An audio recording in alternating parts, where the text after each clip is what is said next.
I'm on the run, I've got no alibi for what I've done. Took what you treasure and I'm never gonna give it up. I left these empty streets and hide within the shadows. You think I'm low, but you don't know how low I'll go.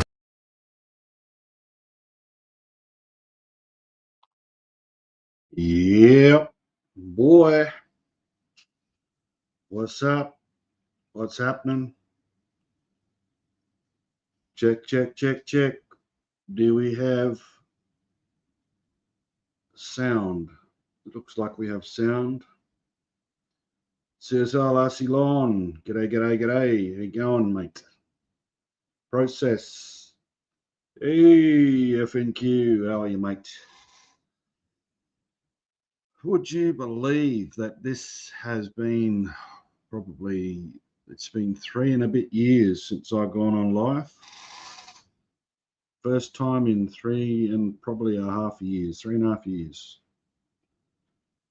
So it took me pretty much all day to try and work this out because I'd completely forgotten how to do it all.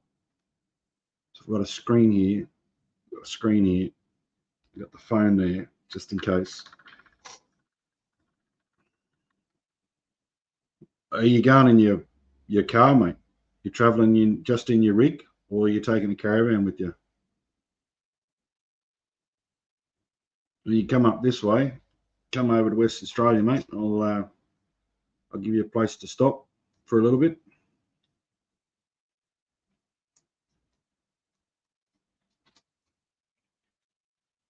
Yep, sure has been a while.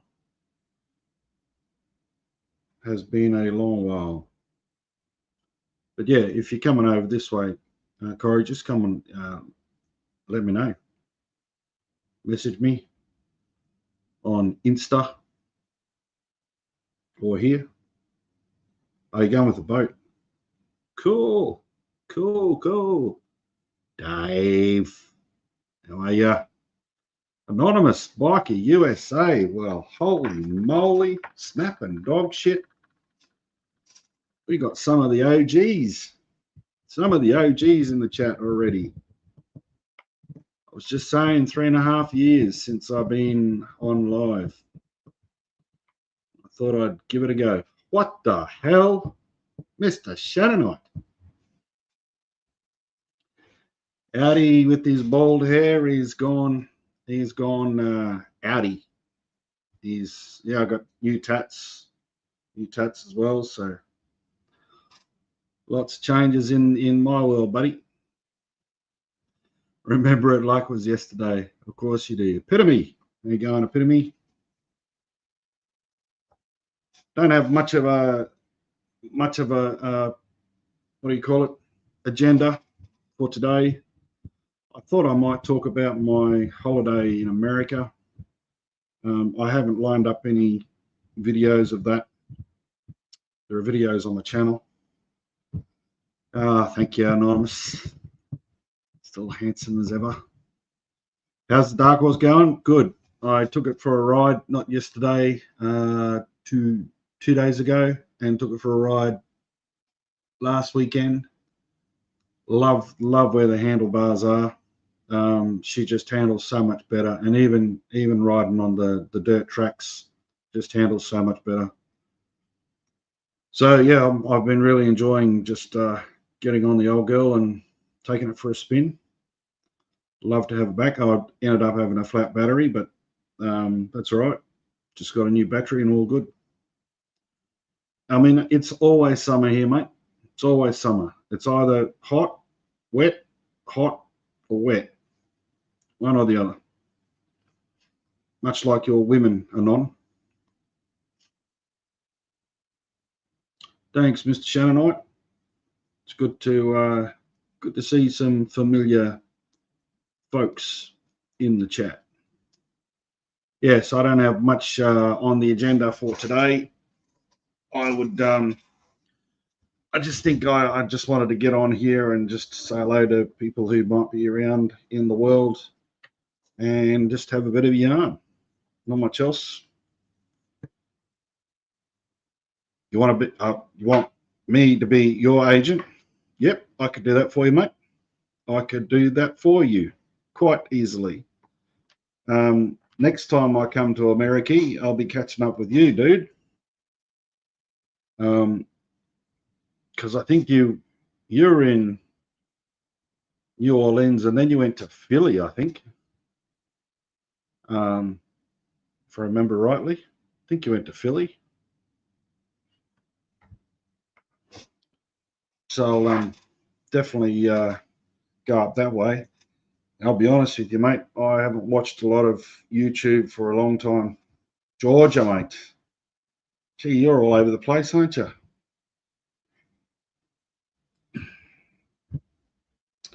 Been watching you get fairly successful locally. Be proud. You mean by the organisation, mate? Is that what you mean? G'day, Peter. Yeah, sure has. It's been a hell of a long time. But yeah, certainly, mate. I'd come to Georgia, come and see you. I caught up with Brandon again in Alabama.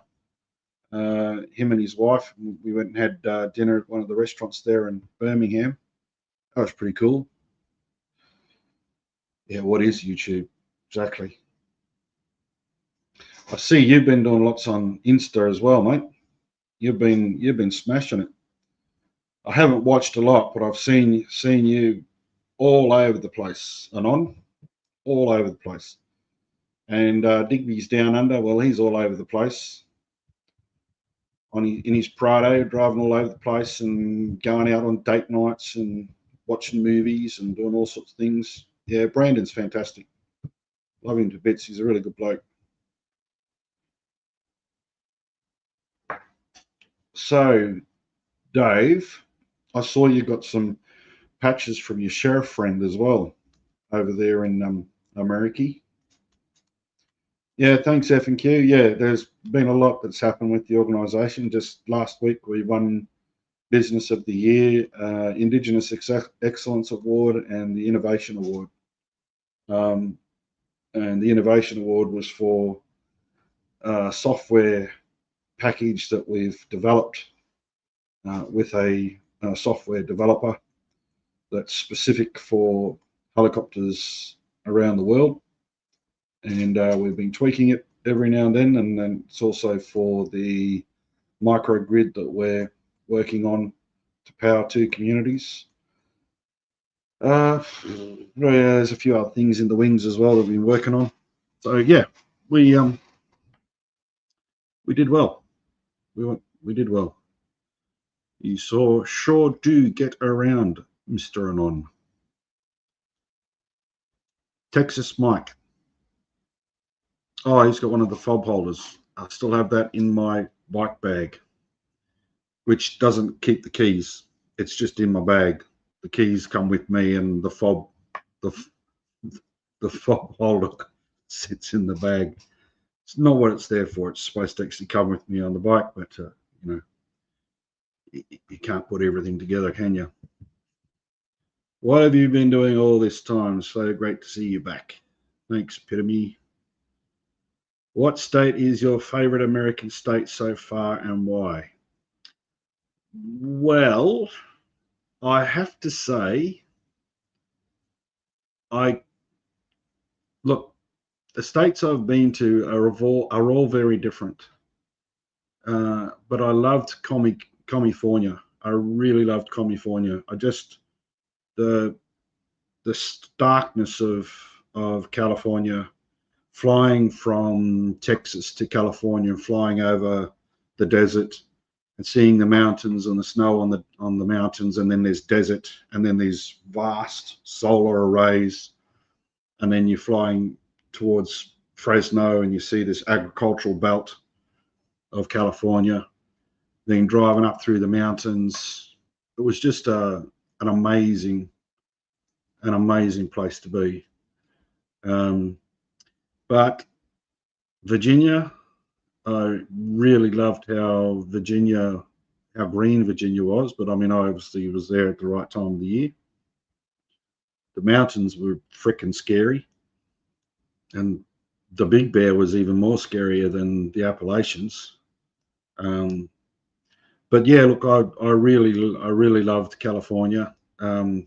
Texas, I really like Texas as well, but that was a concrete jungle, and I don't know whether I could live in a concrete jungle. Well, Alabama's a bit low. Birmingham's a bit like that in Alabama as well, but there's plenty of greenery around. I went to the Barber Motorcycle Museum in Birmingham, and I spent a whole day there. I could have gone back the next day and spent another half day there, but man, that place was amazing, absolutely amazing. Yeah, look, Northern California is great. Alabama was great. Virginia was great. Um, I'm sure Texas has got a lot of good stuff around. I mean, Texas reminds me of Australia in many respects. So does California. But I couldn't get over in Grand Prairie. You go to this roadhouse, and then outside the roadhouse is this Mexican stall that's selling corn in a cup, eating corn in a cup. And then right next to the roadhouse, you've got these massive concrete overpasses going past this roadhouse. And then you've got these longhorns in a paddock eating grass. The contrast is just, it's chalk and cheese. And my brain was just not computing with what was going on, because I've never seen anything like it. I mean, there's so much about America that was just mind blowing. I need to get a life. Sounds like you're having way too much fun. I am. Yeah, Barber was amazing. Absolutely amazing. Alabama does have some interesting people. I went to one of the shopping malls there, and I spent I spent all day. I went to an Italian restaurant. That was amazing. There was only one meal that I had the whole time I was in America that I was a little bit disappointed with. Every other meal I had was just amazing. Memphis, it wasn't that good in 2020. I mean, I've done Graceland. I can tick that off, and I don't think I'd go back to Memphis. Look, there's so many other states in America. I mean, I've never been to Tasmania, so I need to do Tasmania. So Tassie's on my list. Hopefully in the next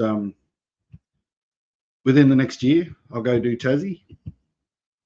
Yeah, look, Memphis is so many places in America that are gone to shit, really.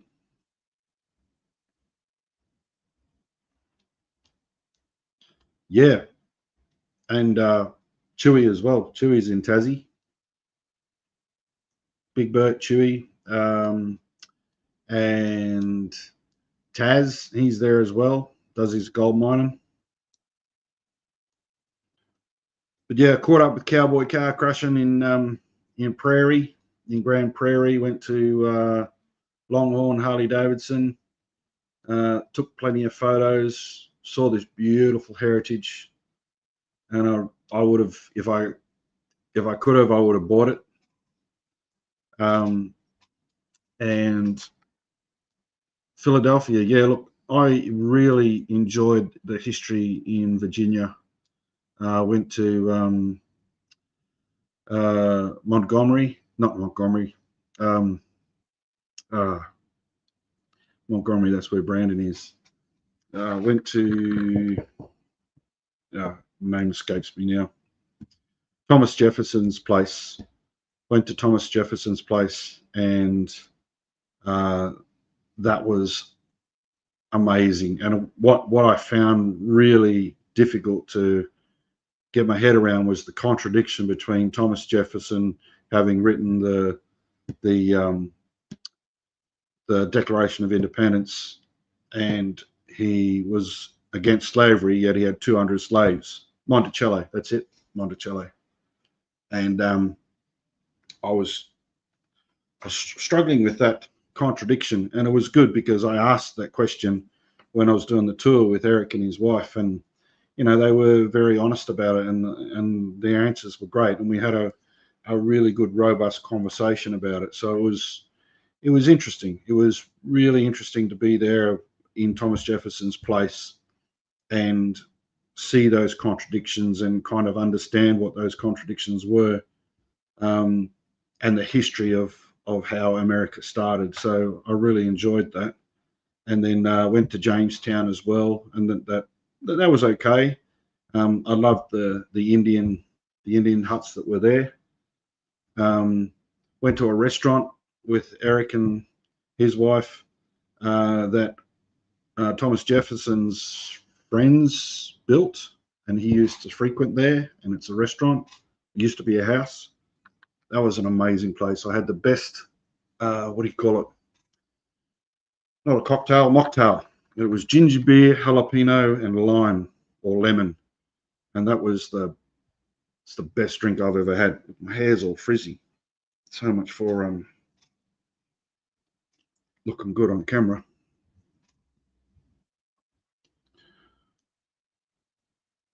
Did I go to North Carolina? No, I didn't go to North Carolina. I did think about it. I thought about North Carolina and South Carolina, but I made the decision not to. What it is, I flew from Australia to New Zealand. I spent 10 days with my sister, and then I flew from Auckland in New Zealand to San Francisco, and then hopped over to Fresno. I was in Fresno for 2 weeks. Unfortunately, I got sick whilst I was flying over, and I was in bed for 2 weeks or a week and a half. I tried to get to Yosemite, and I got about 2,000 feet into Yosemite, and then I couldn't breathe, so I had to come back again. Thanks, mate. Mad Kiwi, Craig, how you going, mate? I've got a face for radio. Yep. Well, I used to be on radio for a long time, for many, many years. I had a radio station called the 8 to 8 No Request Show, and it was You're with Nathan McCarver on Catherine FM 101.3, 90.1, the radio station nobody listens to. So, yes, Yosemite was on my wish list. I got to the base of it, and that was as far as I got. I wasn't able to go any further. So that's on my wish list to go through Yosemite. I would love to ride through Yosemite, but let's see what happens. I'd like to go to Sacramento and then up into up towards Seattle, Washington, up through there, and then back down or back across to the east. Route 66. I mean, obviously, there's not much of Route 66 left, but it'd be really good to go to those places. Bed here next time you're in NZ. Thanks, mate. I am planning on to go to see my sister again at some stage. Yeah, I saw a photo of Mount Olympia the other day, and I was like, yeah, I want to go there and have a look. No, Dave, I haven't done it all. I would have liked to have done a lot more.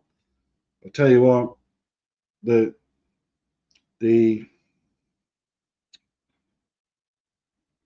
difficult thing that I found in America was the judgmental attitude of some people, and or of people, I should say, not the people that I spent time with, but just the things that you would hear, and then you see the society.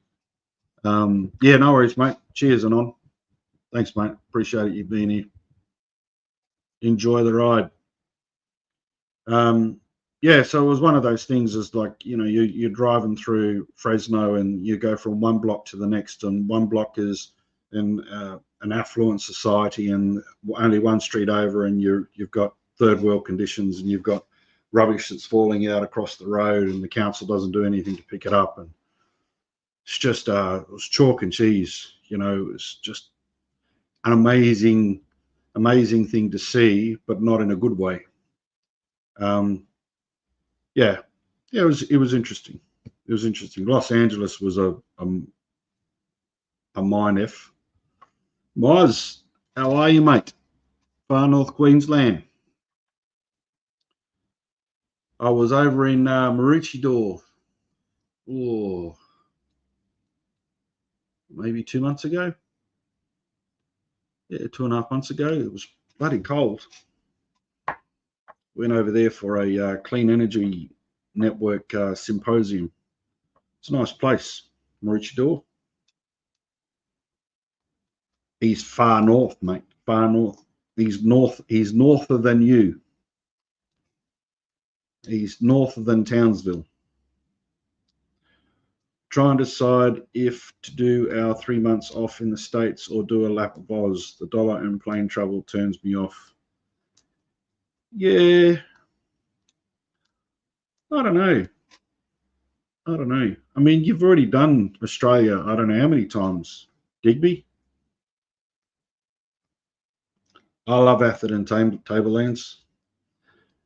When I was living in Papua New Guinea with my parents when I was a kid, we flew to Cairns and it was the dry season and my dad had booked out a mini moke and we went up into the Atherton Tablelands. That's where we were staying.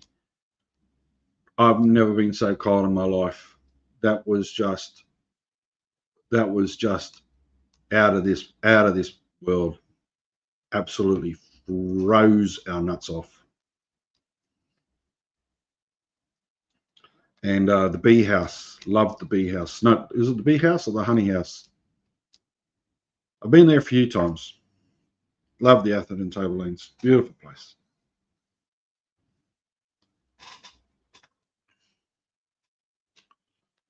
Mozzarella. Most beautiful country up there. Most kin order correct.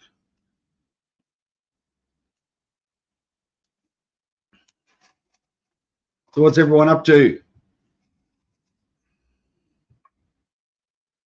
Big shout out to Digby Down Under who looked after my bike for a little while whilst it was down in Perth. I haven't done the Gib. I mean, I've driven most of the back roads of the Northern Territory, which are rougher than the Gib. And apparently, just recently, I was getting comments from people saying that the Gib was a much better road than what it's been in the past. So no, I've never done the Gib. It is on my wish list to do at some stage, but you know, I've driven some of Australia's worst roads just living where I live, so it's not something I'm what's the word, dying to do. But yeah, you'd want to make sure that your car has got good suspension, you got good tires, maybe a tire or two, a lot of water. First trip, let me do this one. First trip is to collect some painted items from Grid Island when my mum passed away in South Australia, so spend a couple of months in SA, then bring them back to Townsville, then head up to the Cape, then off to the NT. Awesome. Awesome, man. Sorry to hear about your mum passing.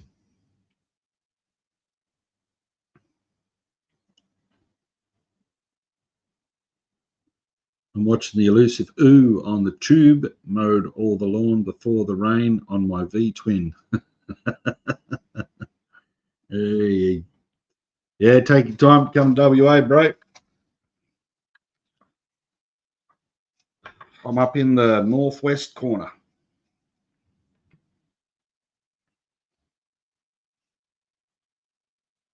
God's country up here.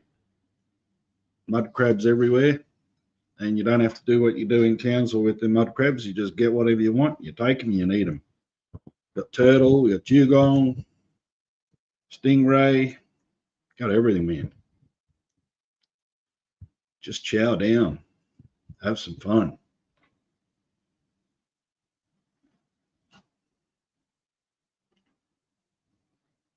Oh, really? A camp man. Dale. Not sure I know a Dale. Yeah, Beagle Bay is not too far from here. It's only 80 k's south. Bluff Oysters, yo. We've got black lip oysters. We've also got pearl farms up here. Signet Bay Pearl Farm, world famous pearl farm. Got Willie Creek Pearl Farm, which is down near Broome. Some of the world's greatest and bestest pearls that grow in this region. Dale O'Brien, his name is, from Ayr, just south of Townsville. Okay, I will check him out. Dale O'Brien. I don't think I've ever heard that name around here. That doesn't mean anything, though.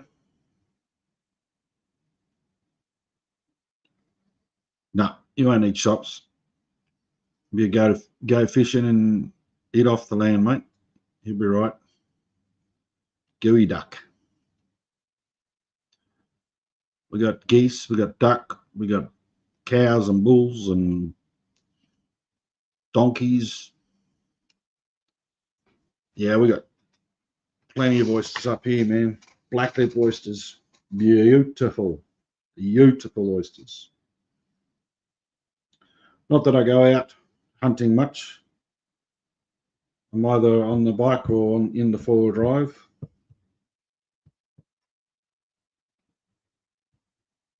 Good on you, mate. I used to do that with Parker out there on the island. I used to go out, take all the young boys out and go hunting. What oysters? Black. Yeah, black lip oysters. They're quite a large oyster, probably about that big, and they have a black lip on them. Yeah, they're not like the smaller oysters that you get. Yeah, look, I mean, if you give us 30 or so oysters, you might be able to get some turtle, might be able to get some bullocky. Lots of people go out hunting around here. Hunt every day.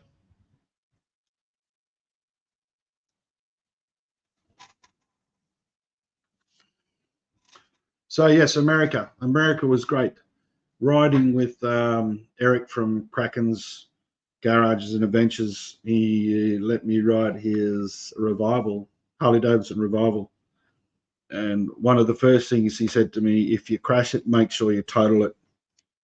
So that was at the top of my mind when we were riding through the Appalachian Mountains, and I was thinking of bears, and I was thinking of coyotes, and I was thinking of all these other critters and deers, and freaking out about all of that. And then he points at a sign that says high motorcycle deaths on this road, and I was in fifth gear, I think, and we come up to a corner that was a sweeping left-hand corner, and I went wide towards the guardrail, and then realized I was coming in too fast, and I had got down to fourth when I hit the gravel, and the guardrail was on the right-hand side, and I was thinking, yep, well, here we go. The Revival is going to be total, and I'm going to go down over the edge, down the cliff, and I'll be eaten by a bear. It's amazing how all these things just go through your mind in a nanosecond. And I think only because I had been riding on dirt roads and gravel roads most of my life that I was able to control the bike, and I was able to bring it back onto the bitumen. And Eric was riding in front of me, and he saw it happen, and it was on video, but he never actually showed that bit on video. But I've rewatched it a few times, and it was it was pretty scary. And we kept on riding, and we rode for probably a good couple of hours, and then we come to a stop, and he goes, yeah, we're just stopping here, just want to check up on you, Nathan, and see if you're okay. And I said, yeah, I think there's a brown stain in my pants, that's for sure.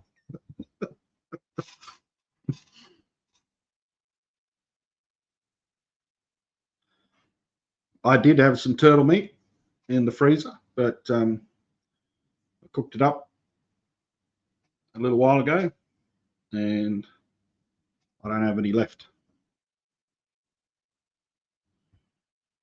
I don't know who it was that looked into an oyster and said, gee, I'd like to try that. But they were a bloody good person that did.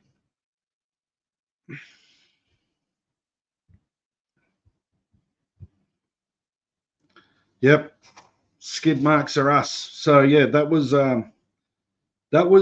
I saw more cars, more corners, more hills, more mountains in that one ride than I had my whole entire life.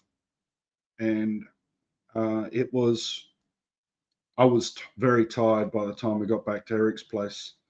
And then when I flew from Dallas to Ontario in South California, Jeff, the bearded bobber who rides an Indian, he picked me up from Ontario Airport, drove to his house, which is at the foothills of the Sierra Mountains. And he said, look, we'll go to Redlands Indian. So I went to Redlands Indian and I got to see some really rare bikes there, which was amazing because they don't normally show people these bikes. That was awesome. And then from Redlands Indian, we went to Big Bear. And I tell you what, the Appalachian Mountains, I thought the Appalachian Mountains was going to get me prepared for what was going to happen in California. I was wrong. Big Bear was just out of this world, completely out of this world. And some people say, I don't know how true it is, but some people say it's more technical than riding the Tail of the Dragon. I don't know, never done Tail of the Dragon.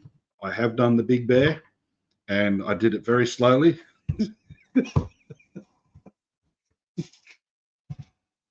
But Jeff said I did all right. So rocked up to a liquor store at one of the lakes there, up there in the mountains. And as I walked in, there's this bloke standing there at the counter. And as soon as I walk in, Jeff walks in front of me, and he looks at me and he goes, "It's a fucking Sasquatch." And I turned around to him and I said, "Mate, in Australia we're called yowies." Catch 'em, Oz.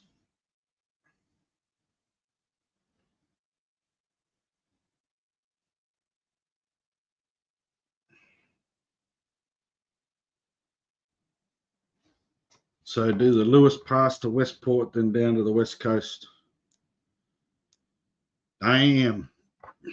Yeah, well, I need to actually ride on the East Coast, or I need to ride down to Perth and do some of the Perth hills, and then ride over to Tassie, and then do Tassie, and then maybe up the East Coast, do a little bit more roads there before I think I go back to America, because America, everything goes to the left, not to the right. Even the roundabouts go to the left and not to the right. And that was just doing my head in. I was struggling with that. But I mean, that's good. It's good. I mean, you know, I've only ridden in states that have got straight roads and don't have any corners. Didn't even know what corners were. Of course, in New Zealand. New Zealand would be a great place to ride.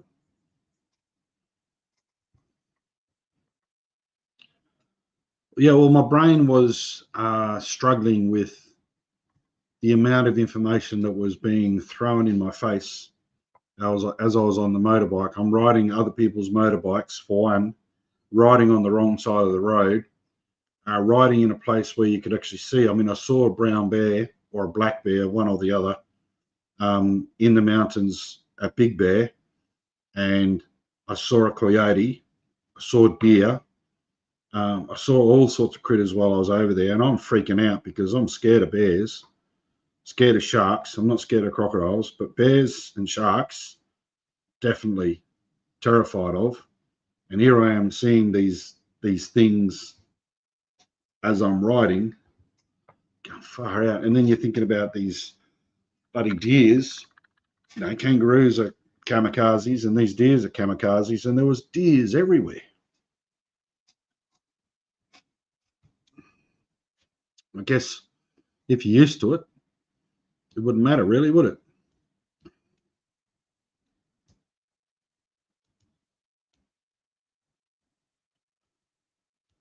Yeah, well, that's right. And then you know, when you're riding on a motorbike that when you're driving down on the right hand side of the road and you go to wave at another biker as they're coming towards you, you take your left hand off and you wave. And it's so natural to do that because in Australia, you're riding on the left hand side and you take your hand off the throttle on your right hand to say hello, and you lose your speed unless you're in cruise control, unless you just do the 2-finger wave. And I thought that was interesting.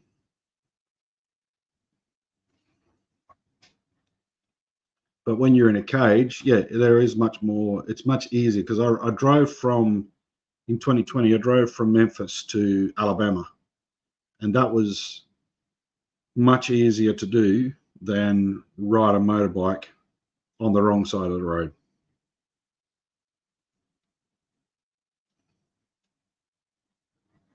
Oh, that'd be cool. Are they trikes, Craig? His bike business?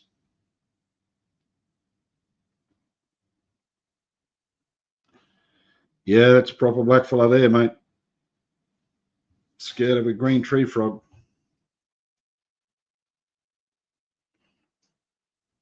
I'll tell you a funny story about that, but there might be women in the chat.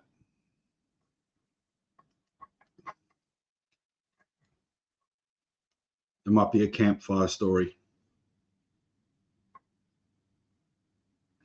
Harleys, awesome. Awesome.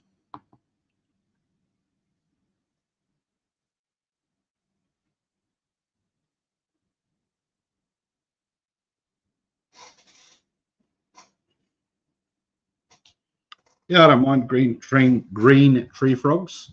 Sharks, can't do them. Snakes, not a problem. Lizards, not a problem. Spiders, not a problem. Frogs, not a problem. But sharks, no, thank you. Nope. Nope. Not going there. Yeah, I'll tell you the frog story then. It's a good story. Yes, so America. America was a trip of a lifetime. It was great. Even though I was sick for 2 weeks, time of my life. Eric was fantastic. Loved staying at his place. It was an amazing time of fellowship. And then Cowboy car crashing in Dallas, he was amazing too. And then I stayed with Chris from Open Rotor Garage in Los Angeles. Another great bloke, another great person. And all of the places that I stayed were people that I'd met on YouTube, and so it really meant a lot to be able to just fellowship with people that are the salt of the earth, and none of them had met each other, and I was the only person that knew everyone, and it was really good to be in that space. It was a really great time of fellowship. Balrangi Harley Tours out of Waihi, based in Christchurch. I was in Auhopi and Whakatane, and a good mate of mine who's part of the CEO Institute. I'm in a group that's called the CEO Institute, and he and I spent the day in Rotorua, and that was fantastic. That was really good. He lives, I can't remember exactly where he lives, but it's near Rotorua. It's a little bit further up from Whakatane.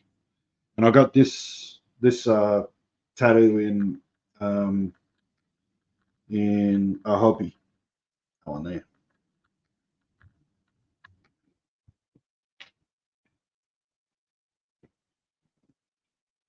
Green frog, I'm running.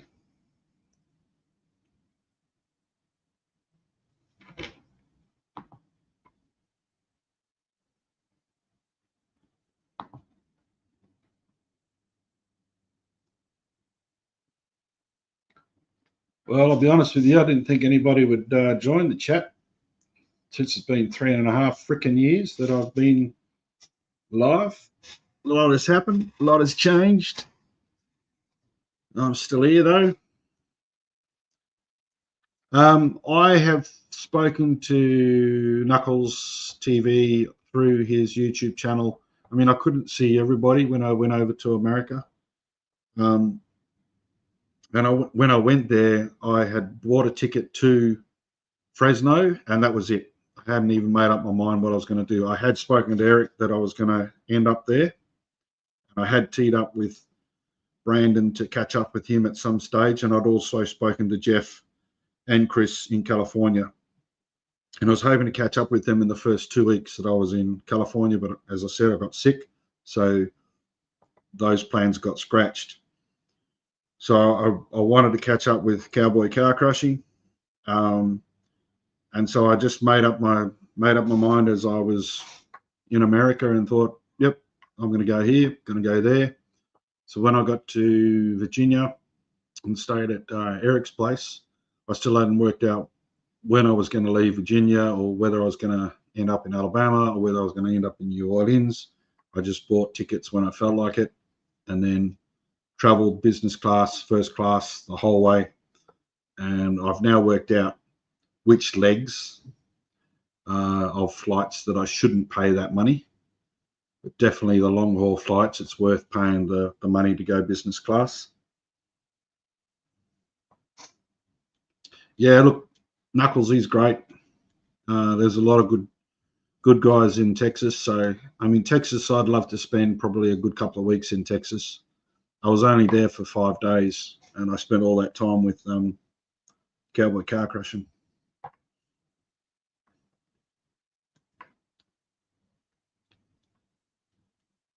Yeah, so why'd you come back, Craig? Why'd you come back to the tube?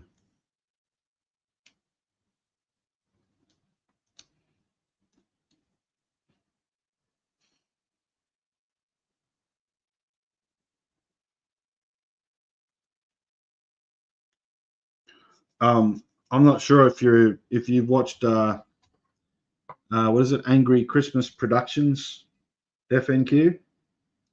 They're in the Gold Coast, I think. Angry Christmas Productions. He's the Australian guy that does he's a bit of a comedy sketch. He does lives quite regularly. They do piss ups like Skid Pig used to do.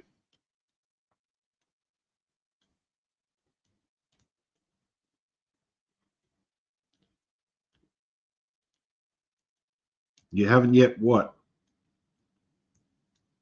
Come back to YouTube, or did you just? Am I the first YouTube person that you decided to drop in and say a hi to? Yeah, was it Angry? Is it Angry Christmas Productions? He does some fantastic comedy stuff, like real Aussie stuff. Oh shit, man! Wow. I'm saying shit, man, on both of those comments. The pituitary gland. I've heard of it, no idea what it is. And I've been sober 3 years now. Good on you, mate. Well done. Keep going. Because I remember one of the last times I saw you on camera. Yeah, you were a mess. Catch Dave. Love you, mate. Love you, mate. I'll catch up with you again when I'm in Perth. Have a good evening and make sure you become the best bus driver for 2026. Get some training in while you're at it. Yeah, Skid Pig's lives, mate. Oh, they were out of this world. So you've dropped in a few times, have you, mate? Yeah, good on you, mate. Yeah, I really haven't done anything. I've done a couple of videos just recently, obviously the American trip, and I dropped a video that I'd actually recorded back in 2021, just about the painting that I'd sent to Eric, and I uploaded that. I didn't even put a thumbnail on. I just chucked it up on the tube. I'm sad to hear that, mate, that you had a fallout.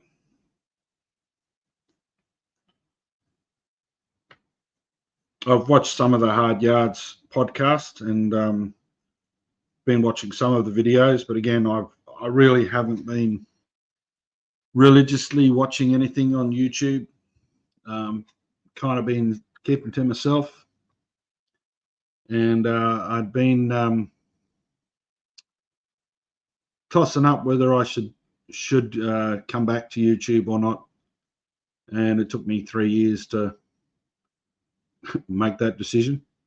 I will keep doing some videos, and I'm just trying to work out how I'm going to do it and when I'm going to do it and what frequency I'm going to do it. But I don't have a cause to attach myself to. It's just going to be my own shit, and I'm going to enjoy doing it. So it's kind of where my head's at the moment.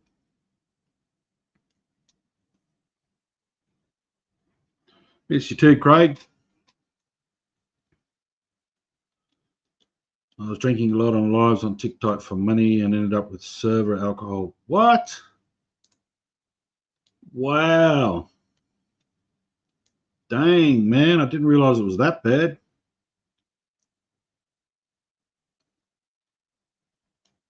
Wow.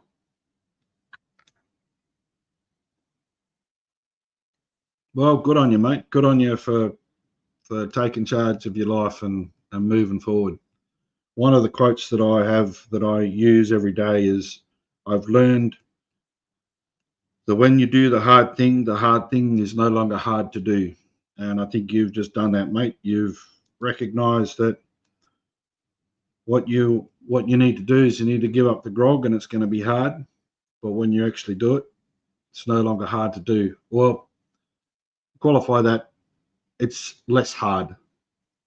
There's many things in life that are hard to crack or hard to do, but every time you make a move and you put one foot forward, the pain is less.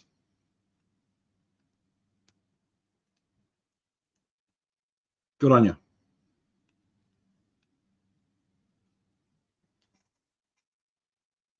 Yep, keep it honest and real.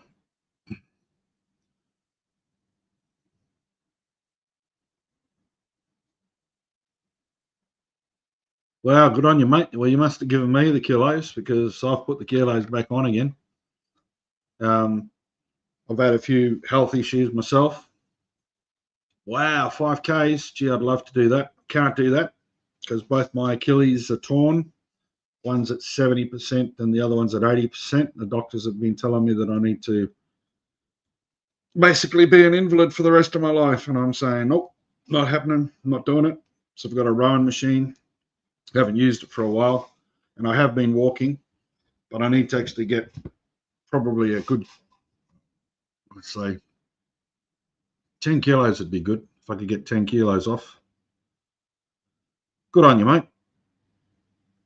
Awesome. Awesome stuff. Awesome stuff. I went to Perth probably about 6 weeks ago, and they did electric shocks on my feet. And after they'd done the electric shocks, it was the most amazing feeling I've had. I mean, I was almost having an orgasm doing that. And they found out that my feet have been permanently damaged. The nerve endings in my feet are permanently damaged, and we believe it's from Ross River fever. The Ross River fever has done some neurological damage. So I don't feel like if I stub my toe, I don't feel if I've stubbed it. I look down this was some time ago, and I'd stubbed my toe, and I looked down, and there was just blood pissing out all over the place. So, yeah, there's nothing they can do for the nerve damage, but I've got some good shoes. I'm able to walk, and able to work. So I just need to take it take it easy a little bit.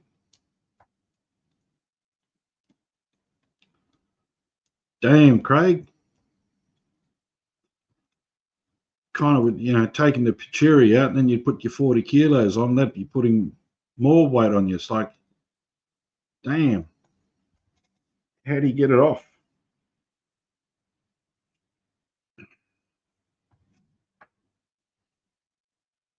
Canal, yeah, exactly. Canal.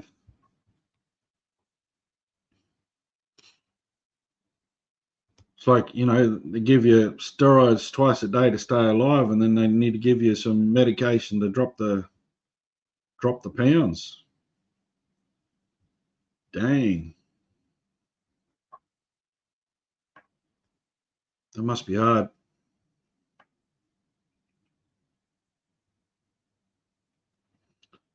Yeah. So anyway, I've had some health problems, but pretty much keep them to myself and don't bother talking to anybody about it, because you know what? It's nobody's business. But I can talk about my feet, because my feet freaking hurt.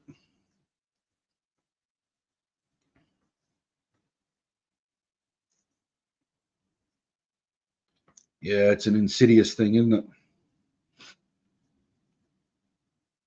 Good friend of mine had a gallbladder slowly, not rupture, but slowly started to fall apart, and poison, and sending poison up into the brain caused a lot of problems.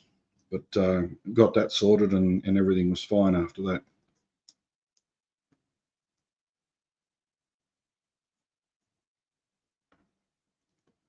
Damn, Craig, 160. Sheesh. Sheesh, Louise.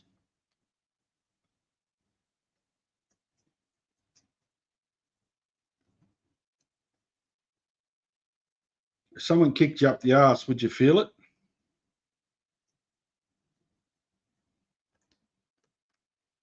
Exactly. Problem shared.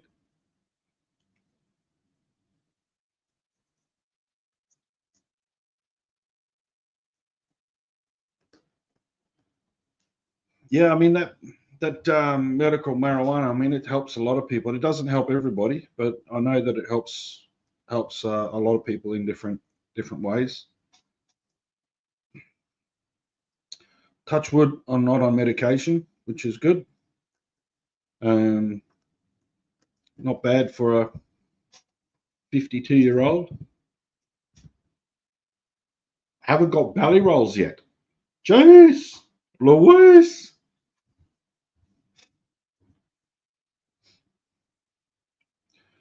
I like to reframe.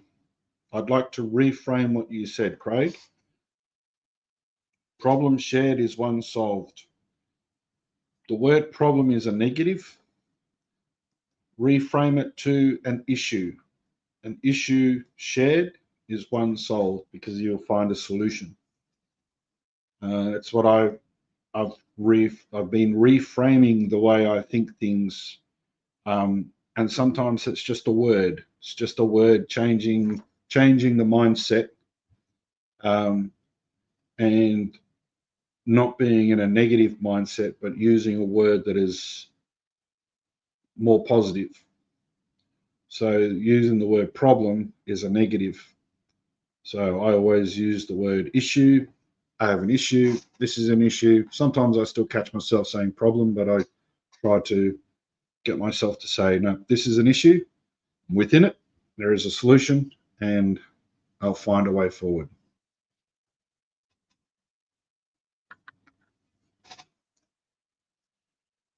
Well, if you haven't got belly rolls, then that's good, because if you're a singer, you and Jelly Roll could get together.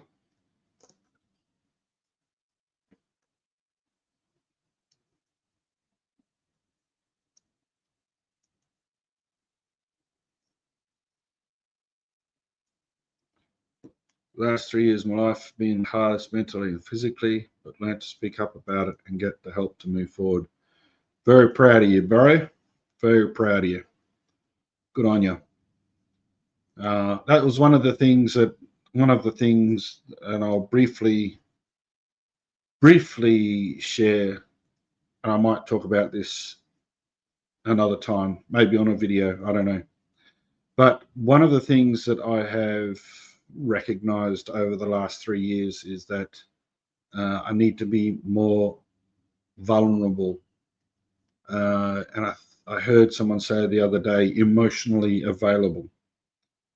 And it's, instead of being this tough exterior that we've all been taught as males, it's to be honest with yourself, honest with who you are as a person, and be more vulnerable to share what you're actually feeling and what you're thinking. And this is the thing that a lot of men that I'm hanging around with at the moment are trying to do, is to be more emotionally available for each other.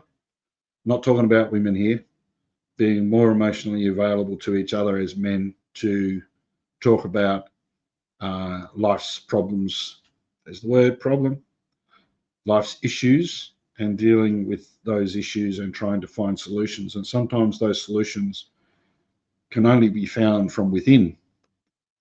Sometimes it just needs a bloke to put his hand on your shoulder and say, hey, listen here, fella, I think what you're doing there is not too good. You want to have a yarn? You want to have a talk about it? So one of the things that I've done and I've changed in my life in the last few years is every week I speak to one man, one bloke, and I check up on him and I see how he is. It's not just one bloke.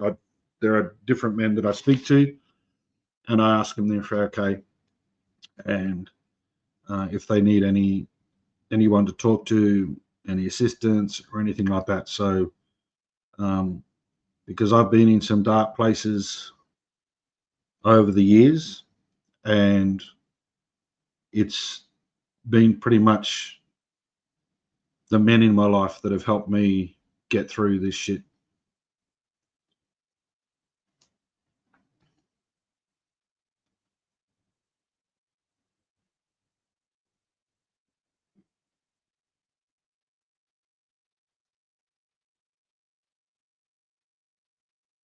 Yeah, that's right. It's taking ownership. Taking ownership of the shit that's in your life and taking ownership of the decisions that you've made. Recognizing that, we all make mistakes, and there are some things that we constantly just push aside. Like, I'm a master compartmentalizer. I'll compartmentalize anything and everything. So yeah, I've worked hard on breaking those boxes down and looking at every single issue and then working on it. But I'll share more about that at a later stage, some other time. Don't want to get too deep.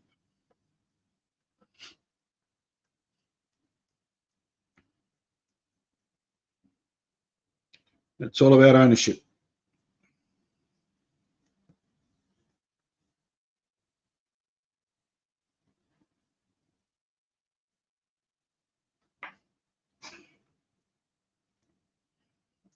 That comment they didn't allow to come through, Craig. So I just pressed show on the YouTube. So I'm not sure if it came up in the YouTube comments for you guys, but it's not in my StreamYard comments. It's all right.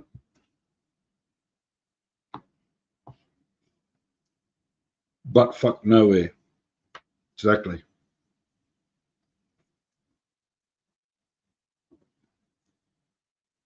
Okay, cool.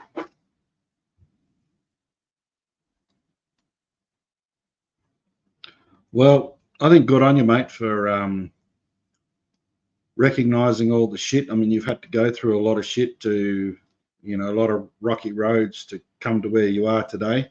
And I think getting out on the road and traveling Australia is a really good way of being able to do your own kind of therapy and see Australia, because you're basically putting your life on the line there for a while.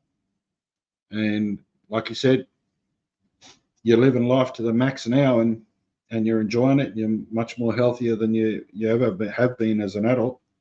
So more power to you, bro. More power to you. Good on you.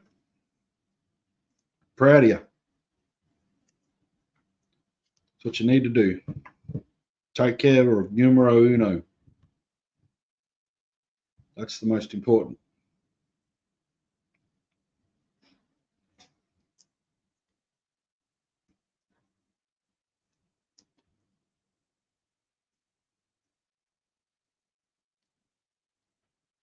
Yeah, look, Craig. I mean, I'm in a group, like I said earlier, this CEO Institute, and there are a couple of ladies that are on this in this group, but it's mostly men, and it's mostly men that rock up to the meetings.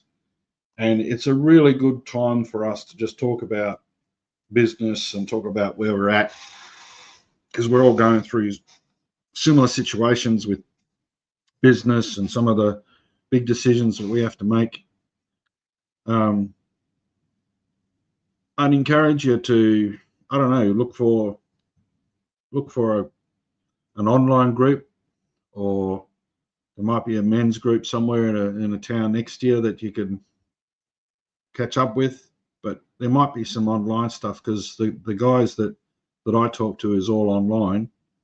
And then when I went to New Zealand, I caught up with one of them, and he'd been in the group for 7 years or something and never met anyone. And I was the first person that he'd met from the group. It's a really good bloke.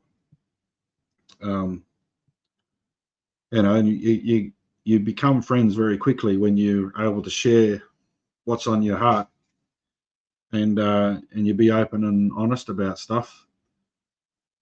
That's what they say. AA is really good for people, or NA is really good for people, because they're able to get shit off their chest.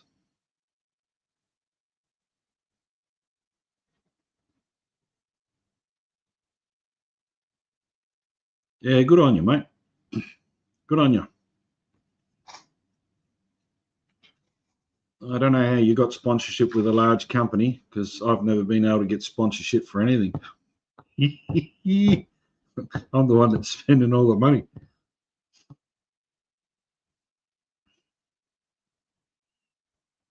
Yeah, man, you've had some terrible things happen to you, but it's really good.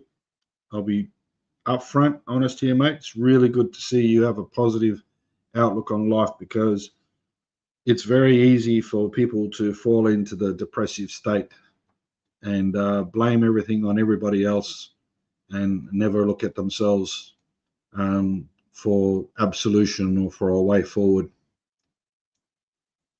So good on you, mate. I am proud of you for doing that. Adventure Kings, awesome. I got a few things from them. The thing is, Craig, your heart needs to be inside your chest. Otherwise, it gets really dirty if it's on your sleeve.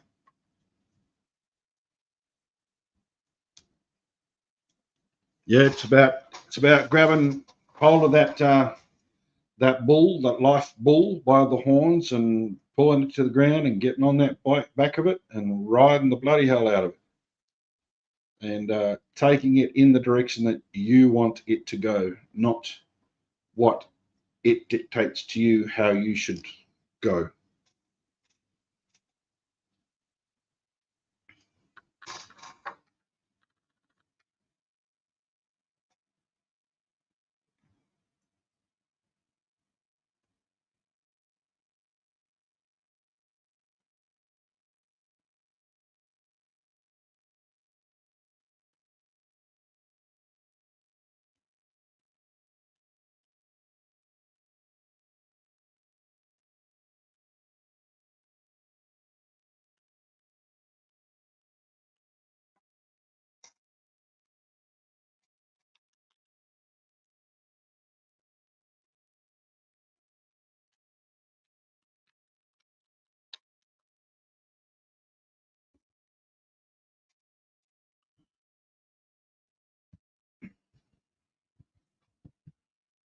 She sounds like a good woman, mate.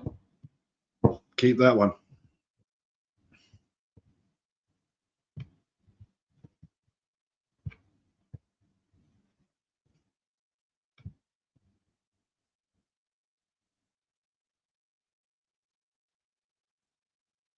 I guess you've also got to be careful that you've got to have boundaries around your vulnerability, around your emotionally availability as well, because otherwise people will take you for granted. So that's just some unsolicited advice. Be careful who you are emotionally available to, and be careful who you are vulnerable to, and make sure you have boundaries, because you weren't put on this on this planet to become a doormat for people to just wipe their shit on all the time. And unfortunately, that's what happens to a lot of us.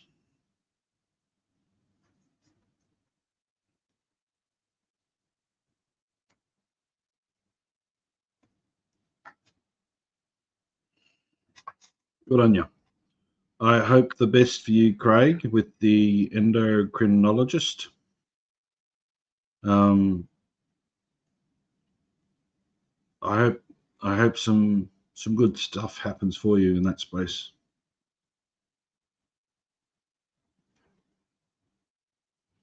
Yeah, I mean, men's mental health.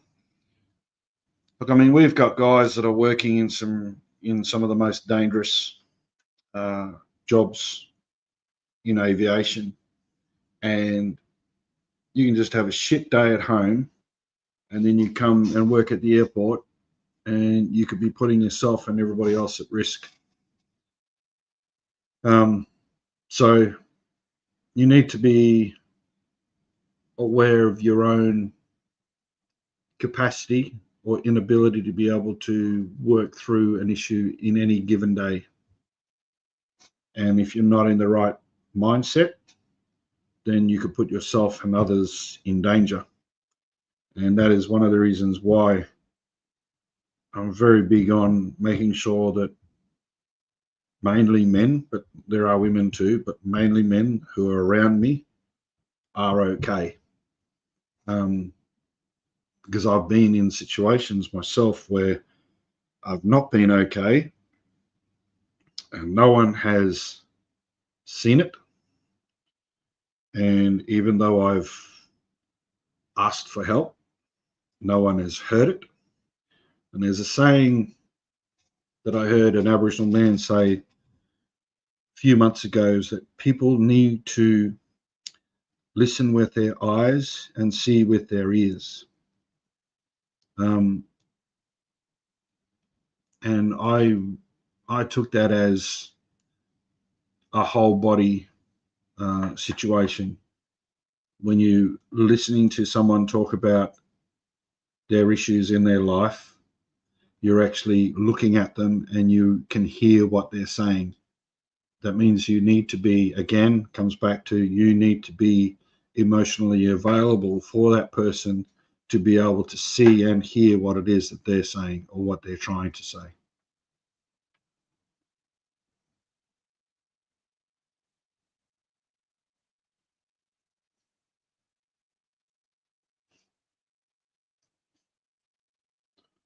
Appreciate that, Craig.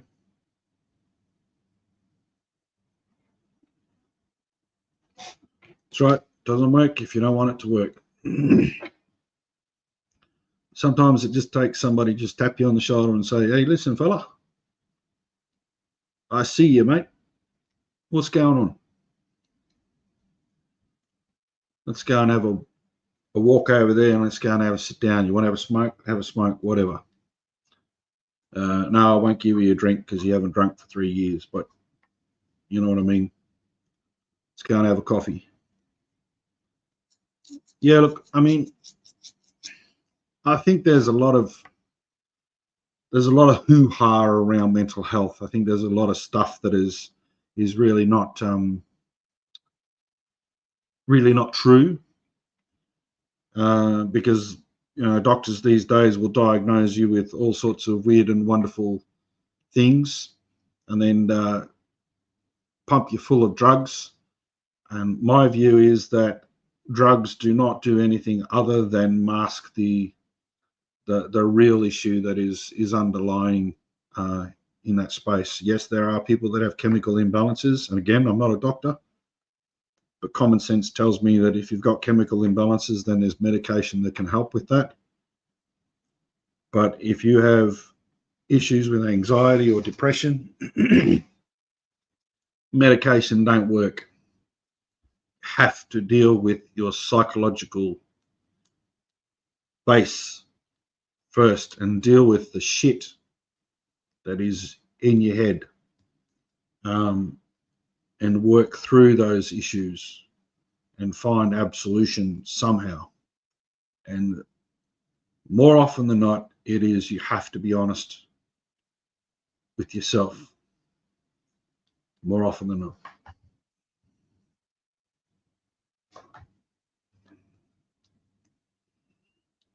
Yeah, it's true. It's good to be emotional.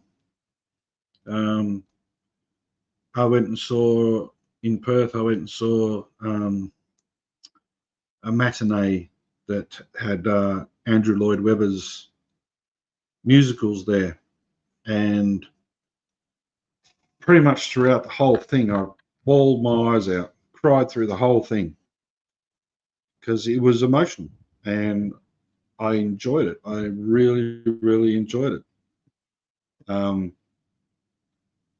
You can be a tough guy, but you can still have a cry.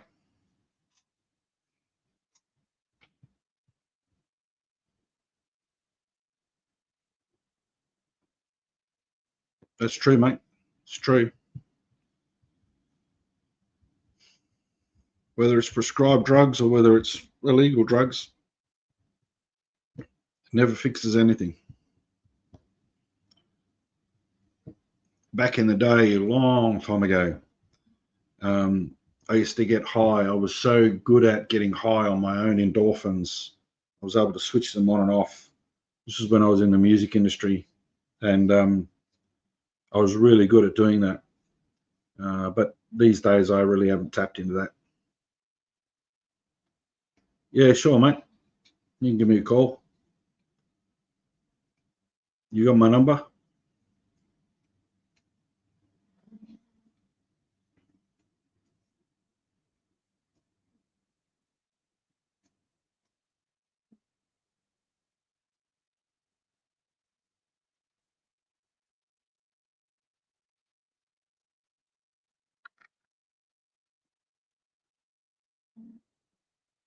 Check your phone, see if you got my number.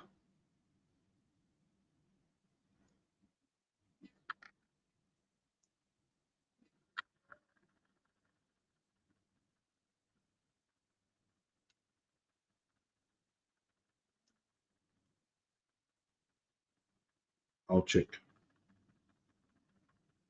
mine, see if you're there.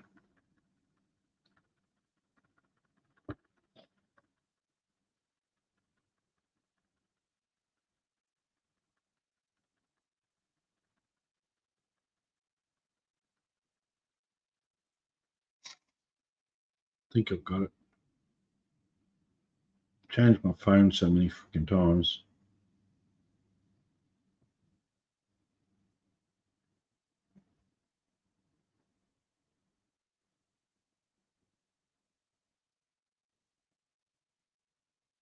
No. Nope. Don't have it.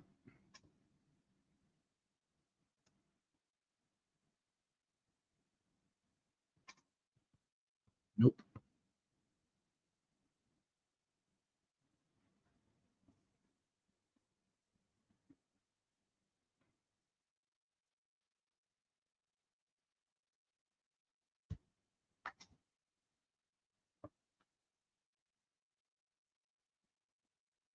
Yeah. Oh, okay. Radio on Messenger. Yep. All right. No worries. Yeah. I'll just double check on Messenger.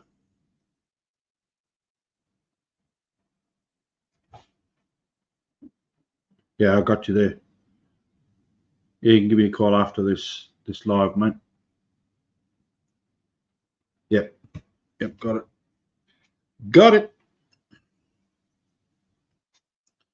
Give me a call when we're done here, mate.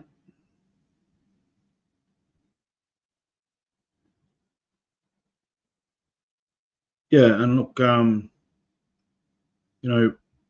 men's mental health is really serious, and I can't remember exactly what the stats were, but men's suicide is on the up and up, which is really really sad.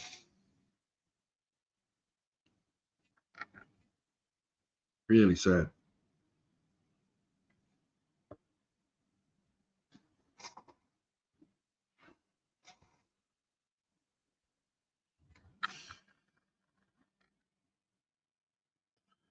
All right, well, I'm going to call it quits.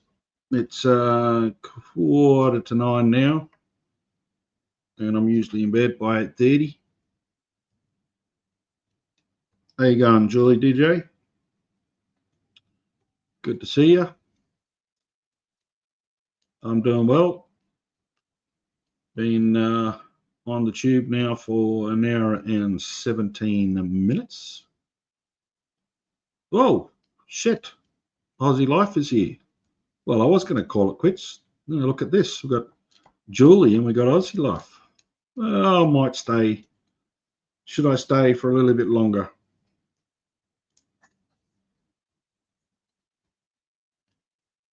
Put your hand up if you want me to stay for a little bit longer.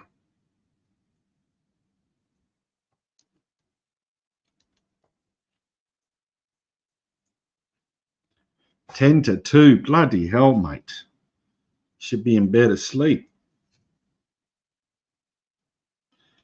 Yes, Julie, it's been 3.5 years to be exact.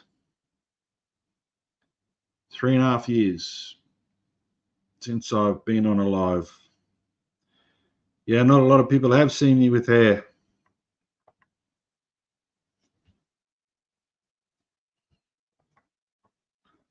Life is treating me well. I have been to America and New Zealand for holidays this year. I was away for 7 weeks. Enjoyed my time over there, both places. I've been riding, I've been driving 4-wheel drives, and have been achieving quite a lot of good things over the last few years. So I'm very happy in the space that I'm in. That's good. That's good. Oh, it's good to see Aussie Life and Julie jump in the chat.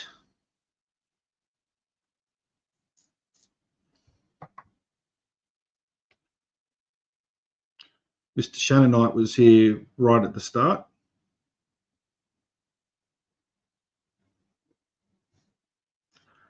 I appreciate that, Corey. I really do appreciate that you're proud of me. Yeah, it ain't been easy. It's definitely been hard, but that's why I've have that quote, why I say that quote. I've learned that the hard thing is no longer hard to do. Well, that's not the quote. I've learned that when you do the hard thing is no longer hard to do.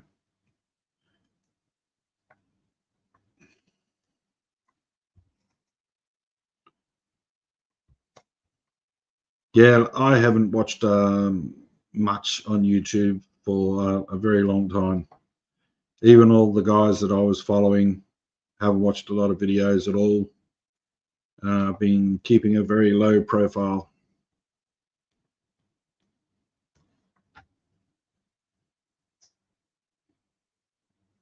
And it does pay off. It does pay off. The difficulty might still be there, but every time you do the hard thing, you learn a new way of being able to do what you need to do to make it easier. Every challenge, every life challenge that comes your way, if you tackle it head on, and not run away from it, you soon will beat it. And it's how you look at it. You look at the issue, and it's how you process it and decide in your own mind whether you have beaten it. And I mean that for anything. It doesn't matter whether it's a life-threatening illness or whether it's just what's going to happen tomorrow. It's how you look at the issue that you see in front of you, and how you choose to live your life while you're working through it.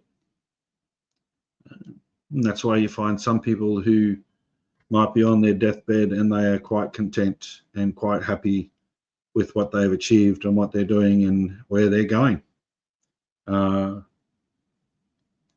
because they've got a positive mindset. They know what they're doing in that space.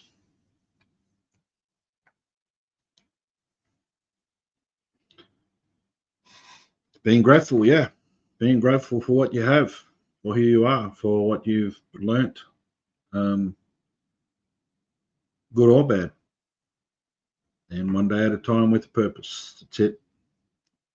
It's a brand new day. Every day is a brand new day. Every day that you wake up and you see the sun, it's a brand new day. Good on you, Julie. YouTube is not important. YouTube is an outlet or a resource for folks to use to, get information, provide information, to socialize in some respects. But it can become all-consuming, and that's one of the reasons why I moved away, why I completely just went cold turkey on YouTube, because I just didn't want to be playing into that negativity, because I was finding that what I was doing was just creating more negativity, and it was not leaving me in a very good headspace.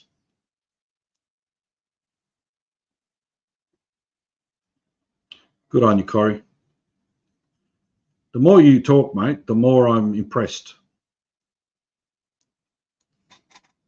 The more I'm impressed with how you've tackled the issues that you've had over the years, and come out the other end a much stronger, healthier family man, father, husband. Good on you, mate. Really proud of you.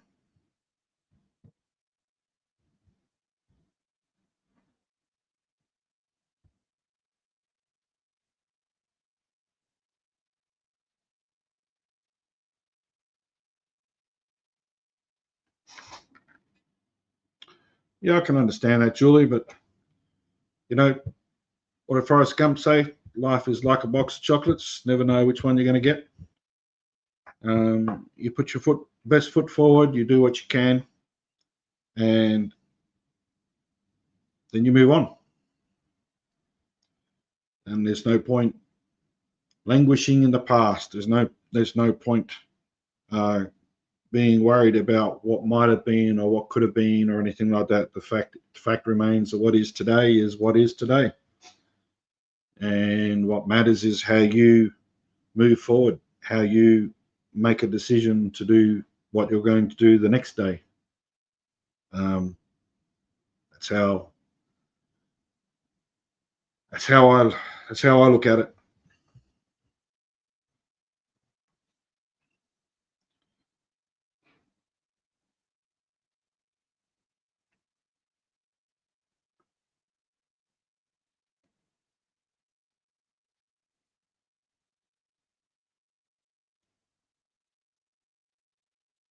Yeah, I mean, look, Corey's still young, and he's made some really good life choices, and that's bloody awesome.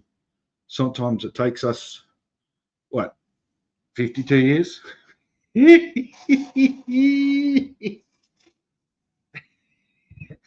52 years to work out that you're a numbskull.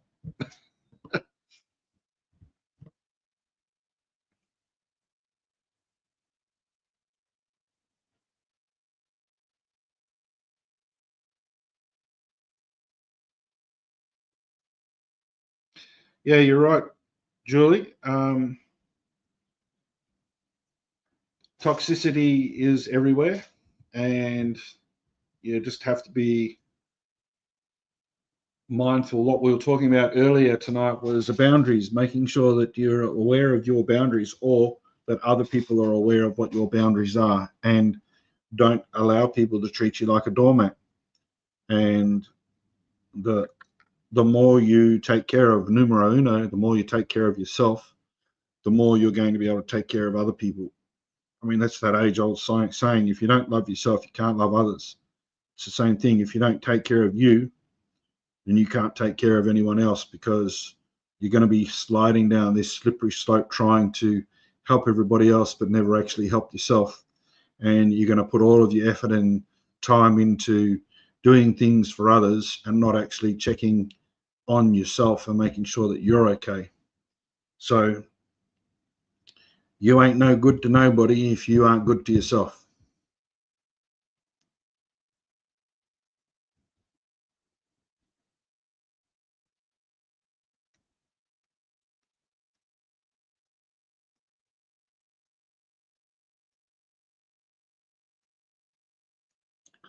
Yep, I couldn't give a flying rat's ass about anybody on YouTube who doesn't like me or who wants to say something negative. I couldn't give a toss. Don't care. It don't affect my life.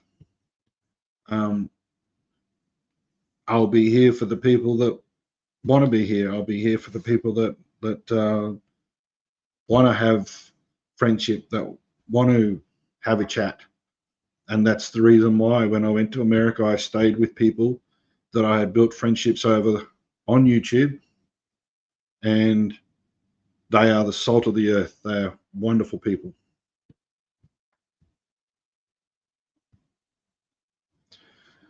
Do I still play the guitar? I pulled the guitar out probably maybe 3 or 4 months ago and played it for a couple of hours. I've been thinking about it a lot more than I have in the past, but no, not really. I have had some songs come to mind, and I've started penning some songs together, but I haven't picked it up and gone, right, I'm going to do this. It'll happen. It'll happen.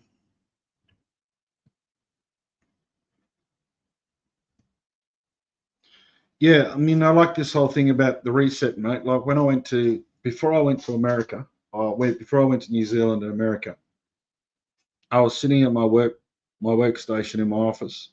Everyone had gone home. It was 5 o'clock in the afternoon, and I put my hands on the keyboard and I was going to start doing some work. And then 3 hours later, I snapped out of it, and I was still sitting there with my hands on the keyboard and hadn't done a thing. And it was right then and there I realized that I was not in a good place, and it was dangerous.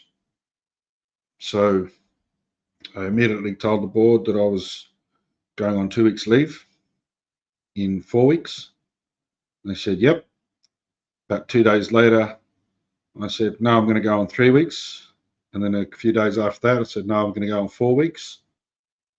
And then it was 5 weeks. And whilst I was on leave, I took another 2 weeks. And then got to the point where the board was like, are you coming back? But I had to do the reset, because if I didn't do the reset, I wouldn't be where I am today, and we wouldn't have been able to achieve the things that we've achieved this year.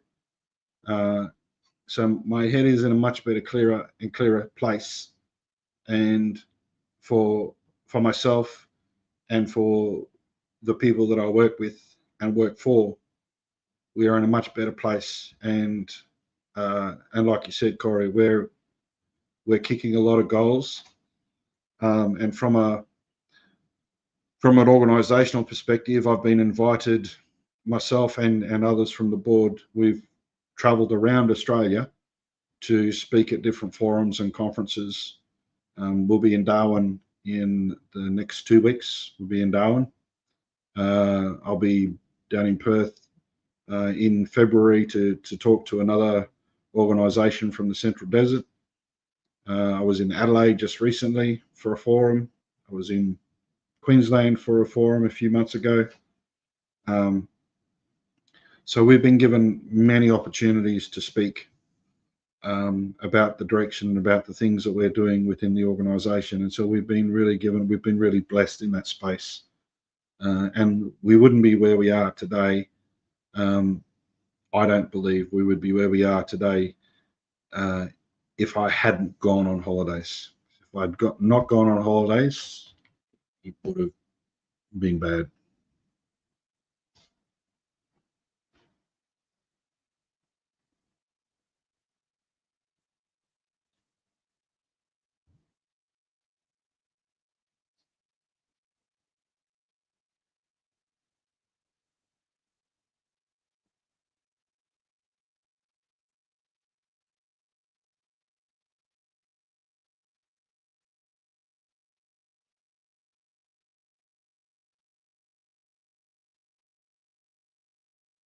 Yeah, sorry to hear about that, Epitome.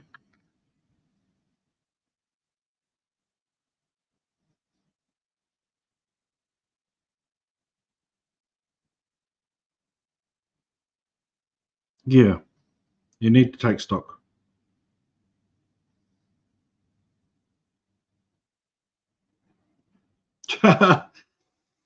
Shocked to see me with hair. I think it's great. I can actually tie it back. See, tie it back. So I do tie it back for work. Sometimes it's just like this.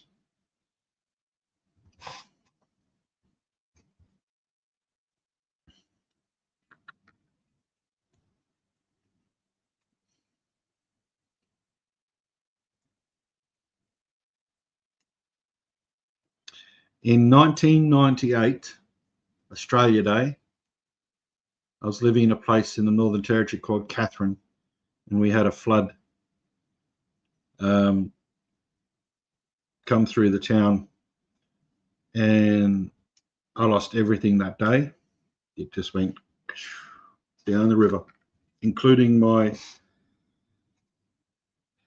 Ford Fairmont XC 302, 4 on the floor, gold nugget bronze, vinyl roof, V8. And that was in 1998. And I realized then, and I was obviously much younger, I realized then that all of the possessions that I had, like I had thousands of Phantom comics, I had LPs, I had lots of historical things that I had treasured, that all just went down the river. And I realized then that that wasn't my life, that I was lucky to be alive. And so it changed my perception, it changed my perspective on material possessions, and it changed how I looked at life as well. And even though it was a hard thing to deal with at the time, I'm grateful that it happened, because it changed the way I thought as well.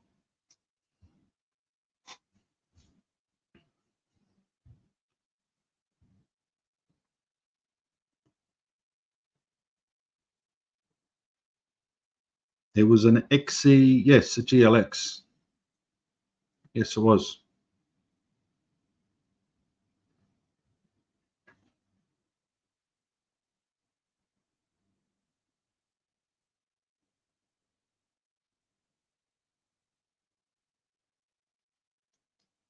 Yeah, there was a big flood. Big flood at that time. Aussie life, I think it comes down to that. It's about the mindset. It's about a mindset change. You know, I've been around many people through my life that have a negative mindset and cannot see the forest for the trees, cannot see the light, or they see the light and they think it's a train coming towards them down the dark tunnel. Whereas the light that I see is the sunlight, and I don't want to see a train coming down the dark tunnel. It's a mindset. It's a mindset change or mindset shift from living in the darkness to living in the light, and making a choice. But it's also very hard to be in that space when shit hits the fan, and like Epitome said, you're in a position where you've lost everything that you've worked for your whole life, and it's gone in 4 minutes, gone up in smoke, quite literally. And how do you deal with that? How do you work through that? And I guess what Epitome is saying is there that staying on YouTube was not the right place to be during that time. It was not a positive place, a toxic place where your brain or your mind was not able to reset, like Corey's been talking about. So it takes time to work through those issues. And it's very easy to fall into the trap of poor bugger me. And quite rightly, we might feel like that. And quite rightly, we might feel like that for a long time.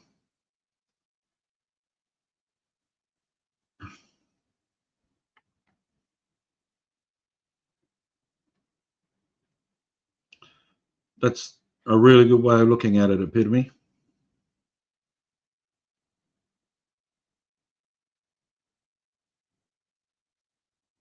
Damn, Craig.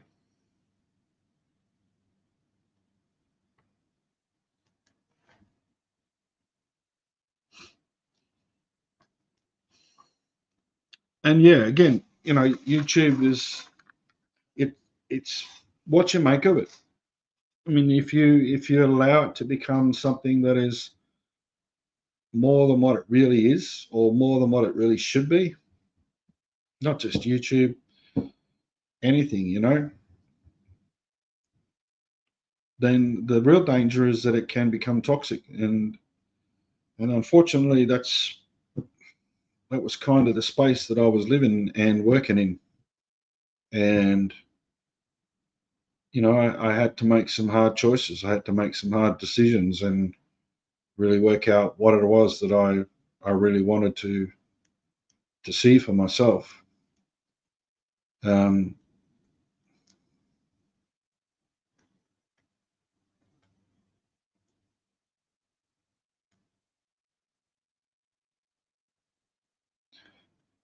Yeah, I think there's elements to what you're saying, Corey, as to what Julie's saying. It's sometimes it is difficult to see, like I said, the forest for the trees, because when you're in it, you think that you're doing a lot of good work and you think that you're doing the right thing. And I'm not just talking about YouTube here, I'm just talking about life in general.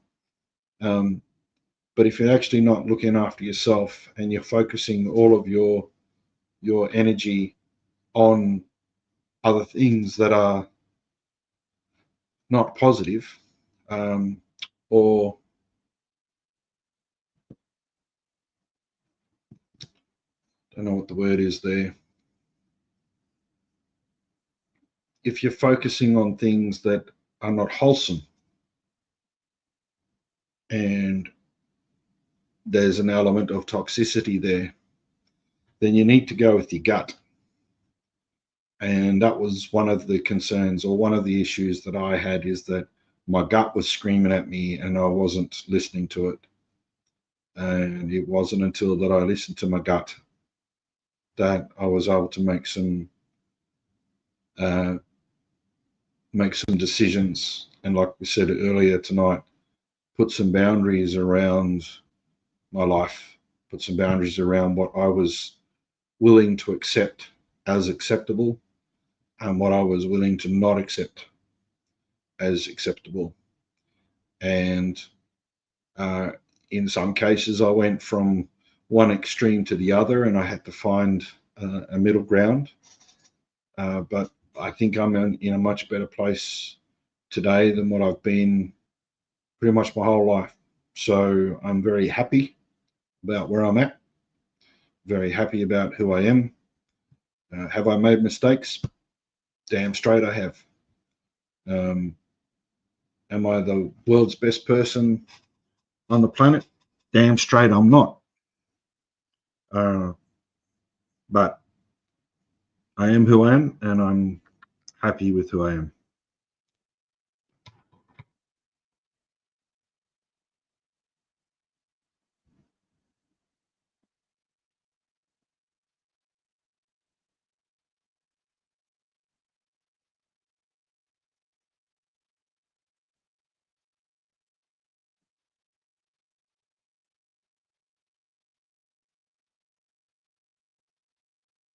Yeah, good on you, Epitome.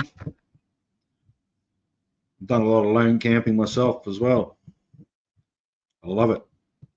Just in your own mind, and you're out there in nature, and you're being self-sufficient. I bought a 200 series Land Cruiser. It only had 39,000 on the clock, and the car yard knew that I was looking for a Toyota. I was looking for 200 series, but I didn't think I'd find one. And they rang me up and they said, "We've got this 200 series, Nathan. There's only 39,000 on the clock." And I went, "What?" It's a 2021 model. And they said, "It's not manual, it's automatic, and it's silver." So it was all of the things I didn't want. I went, put it out the back, taking it for a test drive. Drove down to Broome. Me and the son drove down to Broome, got in the car, took a test drive, went back. I said, "Sign me up, Scotty. Job done." Haven't looked back. Pulled all the seats out. It's only your driver's seat and the passenger seat. All the seats in the back are gone. And I'm slowly building it and turning it into a tourer. And I love it. Absolutely love it. Suspension's pretty hard because it was set up to tow a large caravan. So I'm not towing a caravan, I'm not towing a boat or anything like that. So I think I'm going to spend a little bit of money on trying to soften the suspension. But other than that, she's a beautiful car.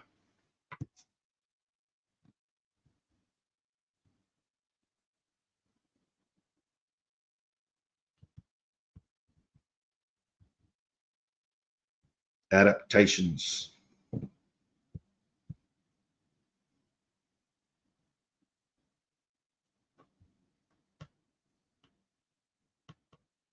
Yeah, good on you.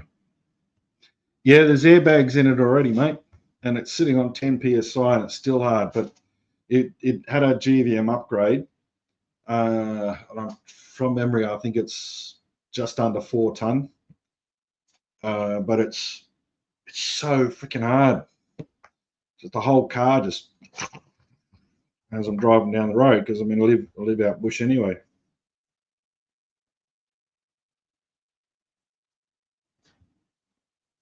Awesome one, good on you, Epitome.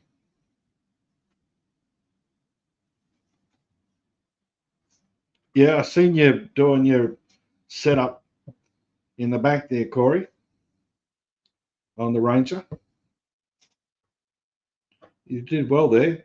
I went out and bought an iTech World um, uh, all-in-one power bank battery unit that can run what do you call them? One of those electric cooktops. But that's not how I do camping. It's either with the stove, the little gas burner stove, or it's a fire. I mean, a long time ago. I'm talking 25 years ago, 23 years ago. Some of you might remember this story. I spent 2 years out bush, living by a river. I had 3-star pickets and a tarpaulin, and that was my camp. Through the wet season, through the dry season, I used to wash my hair because I had long hair in those days. Used to wash my hair in the river. Used to drink the water from the river. There's crocodiles everywhere. There was freaking snakes everywhere. And I lived like that for 2 years, and I'd go into town every 6 weeks, roughly 6 weeks, to get some supplies, come back. I'd hunt for catfish or barramundi. I'd eat lots of baked beans and lots of 2-minute noodles. And I lived like that for 2 years. No electricity, no running water. It was the best time of my life. The best time of my life.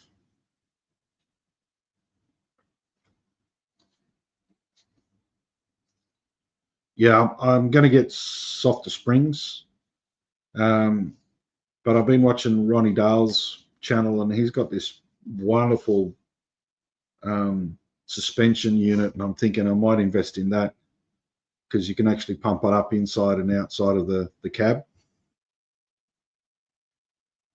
A Trangia. What's a Trangia? Never heard of that. No, there's nothing wrong with glamping.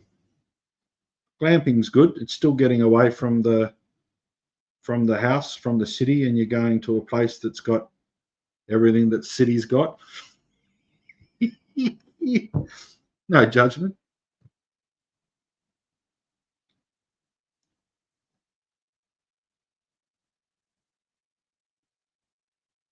"15 weeks holiday."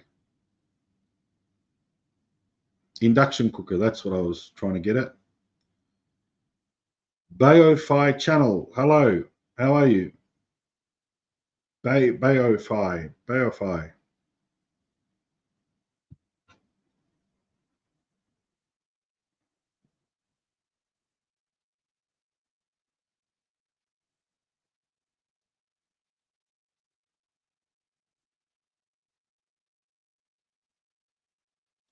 Yes, I lived off the land.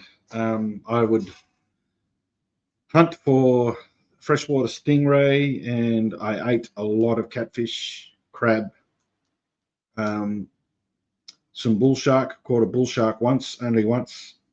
Heaps of barramundi. Fish was pretty much my diet most of the time.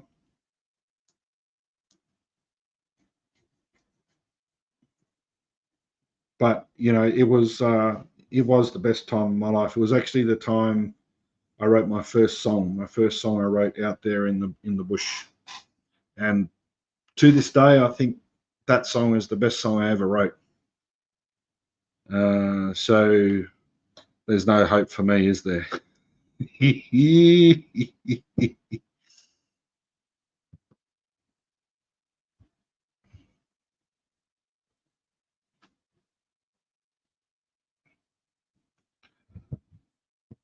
From Laos, LA, and Thailand.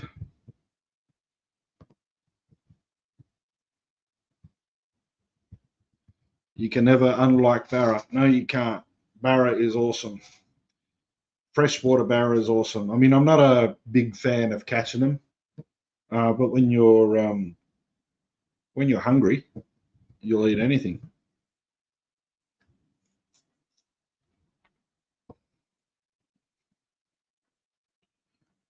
Yeah, man of many talents. Yep, jack of all trades, master of none.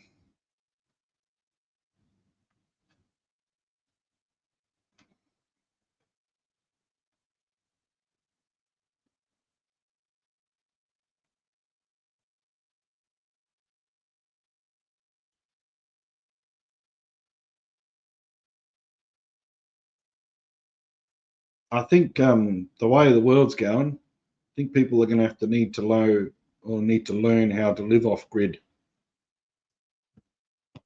I'm not a conspiracy theorist, but as the years move on and I get more, what's the word, pessimistic. I'm a very optimistic person, but I am pessimistic about a number of things in this world. But the more this world gets stupider, the more I think it's probably a good idea to actually get out and get off the grid and do your own thing and try to be more self-sufficient. I pity those people who live in this city and all they know is city life. They would have no idea how to live without having everything in front of them. I mean, that's one thing that blew my mind apart when I went to America is like everything is there. Everything is, it doesn't matter what you want, you can get it. You just have to make a phone call, go online, and then half an hour later, it's delivered to the door. Blows my mind.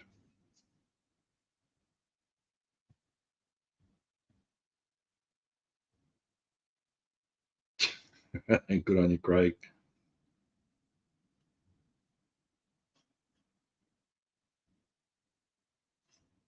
Oh, good on you. You take your tortoises with you. I had a teacher at school that I used to call Turtle because she taught us.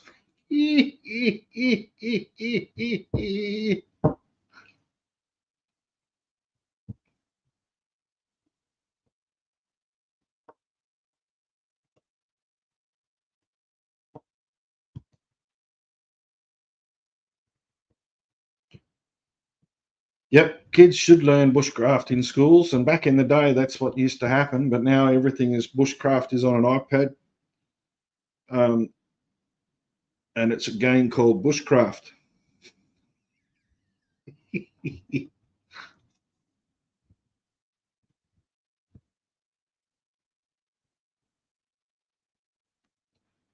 You wouldn't be able to kill food to survive. Well, I think you might find that you could.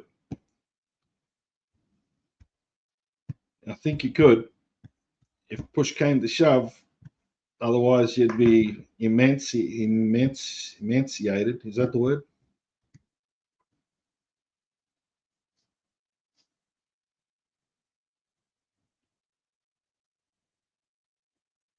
That's pretty cool that you got tortoises.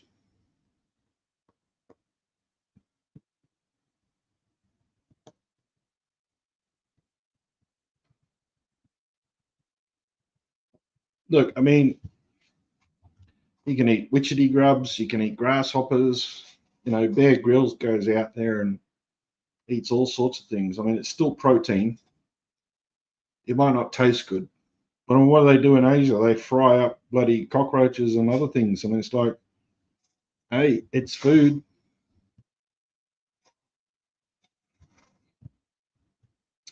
Oh, sorry to hear that, Epitome.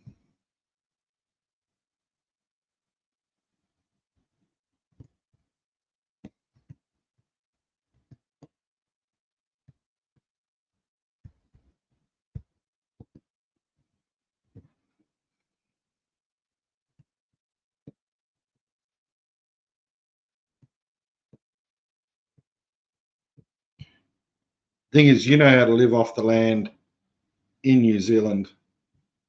If I was to live in New Zealand, I would struggle. One of the things I would struggle with is I would freeze my balls off, and then I'd be no good to anybody.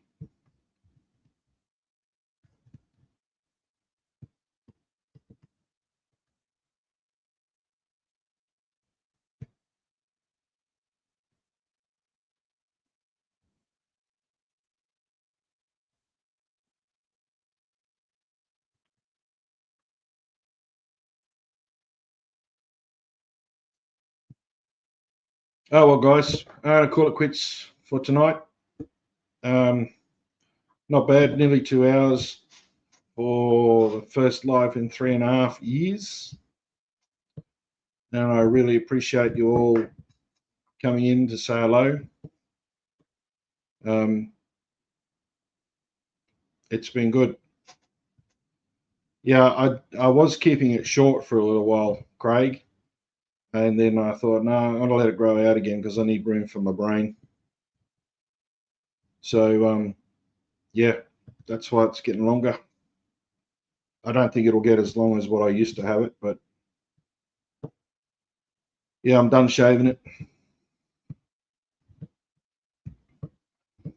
So thank you, everyone. Thank you for being with me this evening, this morning, wherever you are in this world. It's good to see some of the old people come in, the OGs.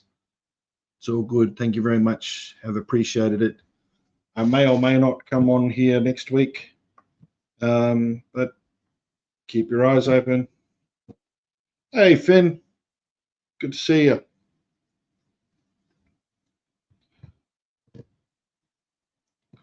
See you, Aussie Life. See you, Craig. Are you going to give me a call, Craig?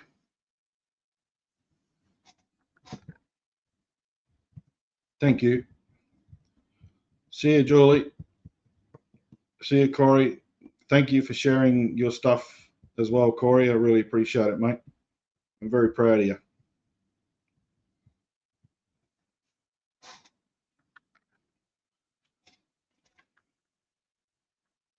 Tis 9:30. I need to hit the sack. Good night, everybody. Good night, Australia. Really appreciate it. Thank you very much.